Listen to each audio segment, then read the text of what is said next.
नमस्कार, आप देख रहे हैं प्रेस राम अवतार लाइव। अभी मैं उपस्थित हूँ पिपराइच में, और पिपराइच से गोरखपुर से चल के एक महिला आई हुई है। सीएम सिटी गोरखपुर से चल के एक महिला आई हुई है। आइए इन्हीं से जानने का प्रयास करते हैं। क्या नाम पड़ेगा मैडम? जी, मेरा नाम विद्यावती है। जी, क्या दिक्कत आ गई कि आप गोरखपुर से चल के पिपराइच आई हुई है सीएम सिटी छोड़ के? देखिए, गोरखपुर में मेरी सुनवाई नहीं हुई है। अच्छा। मैं अपनी ज़मीन पे केस कर रही हूँ। इस केस को देखते हुए 28 मार्च से मेरे फादर इस केस को पहले देखते थे, क्योंकि एयरफोर्स के रिटायर्ड आदमी हैं, और उनका एक्सीडेंट होने के बाद से जो है मुझे ये केस को देखना पड़ा। मैम, मामला क्या है? मामला क्या है आपको संक्षिप्त? मामला ये है कि 95 में मेरे फादर रिटायर्ड हुए एयरफोर्स से। जी। उन्होंने ज़मीन खरीदा। जी। ज़मीन खरीदने के बाद कुछ समय तक तो बहुत कुछ ठीक रहा, लेकिन उसके बाद से जो वहाँ के जो भूमाफिया है, जो थर्ड पार्टी है, कौन है जिसमें भूमि माफिया? ये राम नरेश यादव है, जो कि इनका सर्ववासी चुका है। उनके 2 बेटे हैं जो हमारे भाई में पार्टी बने हुए हैं, और उनके 2 भाई हैं, राम नरेश यादव के जगदीश और रामचंद्र, राम नरेश यादव के कृष्णपाल और राजपाल के 2 बेटे हैं। अभी ये इसमें पार्टी बने हुए हैं। अब इसमें मुद्दा ये होता है कि हमने जिससे ज़मीन खरीदा राम भवन से, लेकिन वो एक अनुसूचित जाति के थे, और हम भी अनुसूचित जाति हैं। जब एक अनुसूचित ने दूसरे अनुसूचित से खरीद लिया है, तो थर्ड पार्टी ने कैसे मेरी ज़मीन को कब्जा कर लिया, और उस काश्तकार राम भवन ने जो है कैसे जो है थर्ड पार्टी को दूसरे को ज़मीन उसने बेच दिया। अच्छा, यानी कि आपका आरोप ये है कि वो लोग ओबीसी होकर के एससी की जमीन खरीद ले। हाँ, क्योंकि कानूनन नियम है, बिना कलेक्टर के सिग्नेचर के कोई भी पार्टी में कोई भी अदर कास्ट का जो है एससी की ज़मीन को नहीं खरीद सकता है, क्योंकि इनके साथ ऐसा कुछ भी नहीं हुआ है। फर्जी तरीके से प्रणाली किए गए। एक गाड़ी का जो पहली बार जब खरीद फरोख्त हो गया, तो उसके बाद से ये नियम है कि दूसरा खरीद फरोख्त नहीं हो सकता है उसी ज़मीन का। लेकिन हमारी खरीदने के बाद से लगातार उसी गाड़ी का बार बार उसी गाड़ी का खरीद फरोख्त किया गया है। तो फिर आप इसकी शिकायत लेकर के कहीं गए कि नहीं? शिकायत नहीं, मेरा वो केस चल रहा है, एक एसडीएम कोर्ट में मेरा केस चल रहा है, जो वहाँ से मेरे खिलाफ हो गया आदेश, तो मैं निगरानी लेके आई हूँ कमिश्नरी में, तो कमिश्नरी में भी केस चल रहा है। लेकिन एसडीएम कोर्ट में उनके ही खिलाफ मेरी फाइलिंग चल रही है, जो हमारी पार्टी जो काश्तकार थे और जो हमारी थर्ड पार्टी है, जो अभी मुख्य पार्टी मेरे बन के मेरे साथ जो केस में लगे हुए हैं, इनके साथ जो हमारी कायमी पड़ी हुई है। मुझे इसमें कायमी के दौरान ये पता चला कि ये लोग पत्थर नसब करवा रहे हैं, और पत्थर नसब करवाने के बाद हम लोग एसडीएम से मिले। एसडीएम ने यही हमें राय दिया कि आप लोग जो है कायमी कर दीजिए। तो उसमें हमने जब कायमी किया, उसके बाद से हमें ये पता चला जो काश्तकार थे राम भवन, उनको पहले सर्ववास हो चुका था, लेकिन उनके जो बड़े बेटे थे छेदी, उनकी 2012 में मृत्यु हो चुकी है, लेकिन 2017 का वो दावा है, 2017 में वो कैसे जिंदा होकर वापस आ गए, और उनका नाम है कि वो पार्टी बने हुए हैं। यानी कुल मिला जुला के फर्जीवाड़ा काम चल रहा है। जी, पूरी तरह से फर्जीवाड़ा हुआ है उस जमीन का। बार बार फर्जीवाड़ा किया गया है। अभी भी कुछ समय पहले जब मेरा केस चल रहा था, तो काश्तकारों ने ये कहा उसमें 60 डिसमिल बची हुई है, हम उस जमीन को बेच देंगे। हमने कहा आपको जो करना है जाकर देखिए, लेकिन हमने लिया है वो हमें मिला। जी, आप कहाँ से आई हुई हैं मैडम? जी, मैं झंडा टोला से आई हूँ। मैं झंडा टोला में रहती हूँ, और उससे कुछ दूरी का जंगल 3 नंबर 2 में हमारी ज़मीन है। जंगल 3 नंबर 2 मोनापुर डोबा टोला में हमारी ज़मीन है। जी, प्रशासन क्या बोल रही है आपको? आश्वासन क्या दे रही है प्रशासन? प्रशासन का तो यही, हमें सीएम साहब को हमने एप्लीकेशन दिया शुरू में 2018-19 में हमने एप्लीकेशन दिया, उसको कार्रवाई हुई, लेकिन ये उसमें रिपोर्ट लग के आई कि जब तक कानूनन हमारा फैसला नहीं हो जाता है तब तक उसमें कुछ नहीं हो सकता है। तो यहाँ तक तो ठीक है, लेकिन बाद में जो हमने कुछ एप्लीकेशन दिए कि जब मैंने जल्द निकलवाया, जो मेरे पेपर्स मिले उसके आधार पर जब मैंने एप्लीकेशन दिया कि सारे पेपर्स हमारे प्रूफ कर रहे हैं ज़मीन है, तो उसमें जो मेरी एप्लीकेशन को अपलोड नहीं किया गया, कोई मुझे मैसेज नहीं मिला, कोई जवाब नहीं आया। अगर दूसरे नंबर से ये फ़ोन आया कि तो नगर महापालिका को लेटर जाना चाहिए। उसके बाद से कोरोना के बाद से हमने एप्लीकेशन देना हुआ छोड़ दिया। मैं वो जनता दर्शन में कभी नहीं गई। मैं इधर अपना कानूनी तौर पर जब मैं अधिकारियों से मिलती रही कि मेरा कुछ काम हो गया, तो मैं लगातार अधिकारियों से संपर्क बनाई रही। मैडम, मुख्यमंत्री जी बोलते हैं कि माफिया को मिट्टी में मिला देंगे। लेकिन मुझे तो गोरखपुर में ऐसा कुछ नहीं दिखता। नहीं, सीएम सिटी गोरखपुर है। मुख्यमंत्री योगी आदित्यनाथ महाराज जी बोलते हैं कि माफिया को मिट्टी में मिला देंगे। आखिर आप मतलब आप माफिया से परेशान हैं सीएम सिटी गोरखपुर में रह के? जी, मैं उनसे बहुत परेशान हूँ। मेरी उनसे यही विनती है कि जैसे अन्य जगहों पर माफियाओं को सजा दे रहे हैं, यहाँ तो सख्ती का रुख अपनाएं, और मुझे जो है प्रशासन पर मेरा भरोसा बना रहे, वो कार्रवाई करें, मुझे न्याय दें मेरे जमीन के मामले में। प्रशासन से और माननीय मुख्यमंत्री जी के सर के होकर के माननीय मुख्यमंत्री जी से आप क्या निवेदन करेंगे, क्या आग्रह करेंगे? मैं उनसे यही आग्रह करूँगी कि जितने भी जो माफिया हैं, सिर्फ मैं ही नहीं परेशान हूँ, बहुत लोग परेशान हैं, उनके खिलाफ सख्त कार्रवाई करें, मुझे न्याय दिलवा के मेरी ज़मीन पर मेरा कब्जा करवाएं, और ताकि मेरा भरोसा आगे भी इस प्रशासन पर न्यायालय पर बना रहे। अभी आपके पास कोई कागज हो, कोई सबूत हो जिससे ये लग रहा है ये फर्जी बैनामा किया सारा गया? है, देखिए ये पहला ये एसडीएम कोर्ट का जो केस चल रहा है मेरा आईनी जो चल रहा है उसमें देखिए, दोनों हाथ से थोड़ा दिखा दीजिए पेपर को मैडम, ये देखिए थोड़ा उसको पलटी कर दीजिए, इसको जूम करिए पहले। थोड़ा सा दिखा दीजिए पेपर दावे में को पहले दिखा। आप और मुख्यमंत्री जी बड़े बड़े वादे करते हैं कि माफिया को मिट्टी में मिला देंगे, मिट्टी में मिला देंगे। आखिर माफिया मिट्टी में मिल रहा है कि मिट्टी से बाहर आ रहा है, हमें तो खुद नहीं समझ में आ रहा है। ऐसे ऐसे हजारों महिलाओं पीड़ित हैं, हजारों महिलाओं पीड़ित हैं। ये आज पीड़ित नहीं रहती तो गोरखपुर सीएम सिटी से पिपराइच दौड़ के आती है। अगर ये मुख्यमंत्री जी मंच पर चढ़ के वादा करते हैं कि माफिया को मिट्टी में मिला देंगे, आखिर उनका इनके मतलब जो बोला जाता है इनके दाएं में बुलडोजरबा का हो गया उनका। आखिर थोड़ा मैं इनका पेपर और मैं दिखाने का प्रयास करता हूँ, थोड़ा कैमरा मैन लगता है उसको दिखाते रहिए। तो मैं आपको दिखा रही हूँ भैया, देखिए ये ये SDM आप का दावे पर इसको जूम करिए। थोड़ा ये दिखा देखिए, देते पहला ये जो दावा है जी किरण पुत्री जी दिया हुआ है जी बाबूलाल, जी दूसरे हैं राम नरेश, जी तीसरे हैं जगदीश, जी उसके बाद है रामचंद्र। रामचंद्र जिला अब उसके बाद इसमें ये देखिए जी कि ये जो है प्रेमनाथ राम रतन, जी और इसमें ये जो है अशोक कुमार, जी ये पार्टी है। जी। ये अशोक कुमार के पिता के अशोक कुमार ही रहेंगे, जी ऐसा तो होता नहीं नहीं, ऐसा तो नहीं होता। यानी जिस नाम का बाप रहेगा उसी नाम का बेटा थोड़ी ना ये रहेगा। तो मुगल काल तो नहीं चल रहा है। जी मुगल काल भी चलता है तो प्रथम द्वितीय लिखा जाता है नाम के आगे। जी। ये कौन सा काल चल रहा है? बाप भी वही है, बेटा भी वही है तो फिर इसमें फर्क क्या है? जी दूसरी चीज़ है कि एशियन कोर्ट में बार बार इसकी बहस हुई है, जी। बार बार बहस किया गया है, लेकिन इस मुद्दे पर ध्यान नहीं दिया जा रहा है।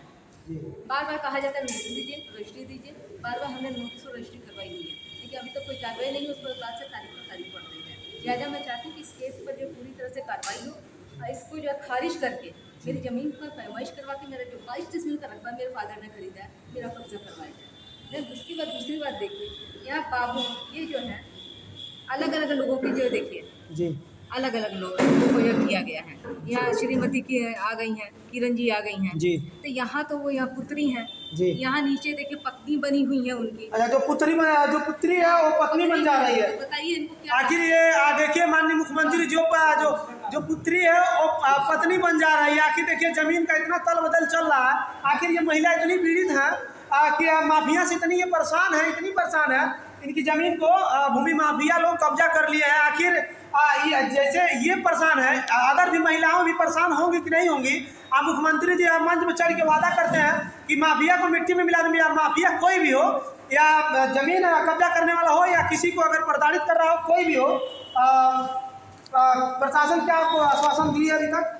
प्रशासन से तो मैं इतना ही बोलूँ, तो आज मैं गई थी मिलने के लिए कमिश्नर साहब से गई। कमिश्नर साहब क्या आश्वासन दिए हैं आपको? मेरी मुलाकात नहीं हो पाई। अच्छा, मुलाकात नहीं हुई कमिश्नर साहब उनसे से? कल फिर मिलूंगी। जी, जी। कोशिश करूंगी कि मेरे बातों को सुने और मुझे न्याय दिलवाएं। दूसरी चीज़ ये धन्यवाद। कि अच्छा। फर्जीवाड़ा देख लीजिए उनका। और ये पेपर भी महिला ये दिखा रही है कि ये पेपर भी फर्जीवाड़ा है। जो रजिस्ट्री जो इनका खेत बहना जो कब्जा कर रहा है, फर्जी पेपर ये दिखाइए तो। 2010 में जो है जी। ये छेदिए वगैरह जो है जी। ये राम बोध वगैरह इनके पुत्र का है। जी। इन्होंने जो इनके नाम अच्छा, ये फर्जी दस्तावेज तैयार करा के मतलब आपने ये नकल निकलवाया? ये मैंने नकल निकलवाई है। ये न्याय का सिद्धांत पर एक केस चल रही है जी जो इसमें जो है हम पहले एक केस जीत चुके हैं, 2010 में जीत चुके हैं। ये फर्जीवाड़ा करवा के अगर वो पहली बार खरीद फरोख्त हमारे साथ हुआ है फिर ये चंद्रकला वगैरह के नाम से कैसे हो सकता है? ये देखिए, ये इनके फर्जीवाड़ा है। ये उनका एड्रेस है पारसनाथ गुप्ता का खाता, शक्तिनगर कॉलोनी। ये इनके साथ बैनामा किया हुआ है। अब इसका दूसरा देखिए, इसमें वही लोग हैं, छेदी हैं, रामरतन हैं और ये किरण है, चंद्रकला है। अगर ये 2010 में है, 2011 में है, 2011 में जो है ये सारे लोगों ने मिलकर किरण के नाम से अगर कर दिया है तो 2010 में जो है इसी घाटे का जो है इन्होंने जो है अशोक प्यारेलाल अशोक कुमार ने कैसे कर दिया है? ये अशोक कुमार का देखिए भैया, इस तरह से ये लिखते हैं कि अब इनके बयान में भी देखिए, ये इसमें लिखते हैं कि जो इसमें क्रेता है जिसने बेचा जी जी अनुसूचित जाति का जी। नहीं है, लेकिन वो अनुसूचित जाति का है। जी हाँ, जो बेचा इसमें दर्शाया गया है। हाँ, और जिसने ये लिखा है कि जबकि जिसने जो खरीदा है जी वो जो अनुसूचित जाति का है, जो कि अशोक कुमार श्रीवास्तव है अब वो कहते हैं कि मैं अनुसूचित जाति हूँ। इन्होंने देखिए ये बयान खुलेआम फर्जीवाड़ा किया। ये देख लीजिए मुख्यमंत्री जी, ऐसे ऐसे चल रहा है आपके शहर में, सीएम सिटी गोरखपुर में ऐसे ऐसे हजारों लाखों महिलाएं उत्तर प्रदेश में पीड़ित होंगी।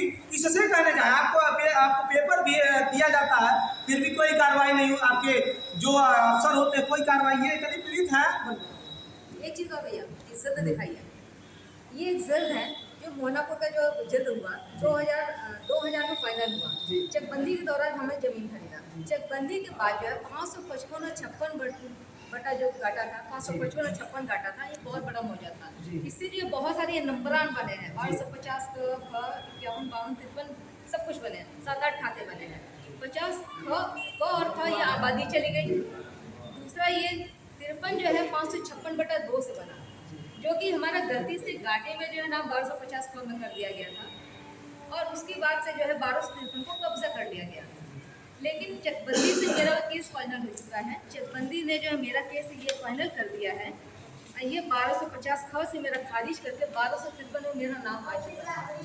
फिर भी आपको कब्जा कर लिया लेकिन गया। हर जगह कोर्ट में ये मेरा सबूत पेश किया गया है, इसकी ना सुनवाई करके बस वो दावे को देखा जा रहा है। तो दावे ठीक है, दावे अगर गलत बनते तो वकील की ड्यूटी होती है, वकील को जानकारी देनी है। तो ये एडवोकेट से पूछा जाए, और दूसरी चीज भूमाफियाओं से सवाल जवाब किया जाए तो उन लोगों ने ज़मीन का कब्जा किया कैसे, बार बार मुझे क्यों परेशान किया जा रहा है, बार बार मुझे अपनी जाति को जो है साबित करना पड़ रहा है, बार बार मुझे पेपर्स लेकर दौड़ने पड़ रहे हैं, दिखाने पड़ रहे हैं कि ये सबूत है। चकबंदी में क्या होगा ये बहस करवानी पड़ रही है, उसके बावजूद ही ना अधिकारियों को समझ में आ रहा है ना किसी और को समझ में आ रहा है। आखिर प्रशासन मेरी किस तरह से मदद करेगी, मुझे जवाब दे, और मेरा 22 किस्म का रकबा कैसे दे। ये तो मुख्यमंत्री जी बताएंगे ना, प्रशासन किस तरह आपकी मदद करेगी। मुख्यमंत्री जी कहते हैं मिला देंगे मिट्टी में।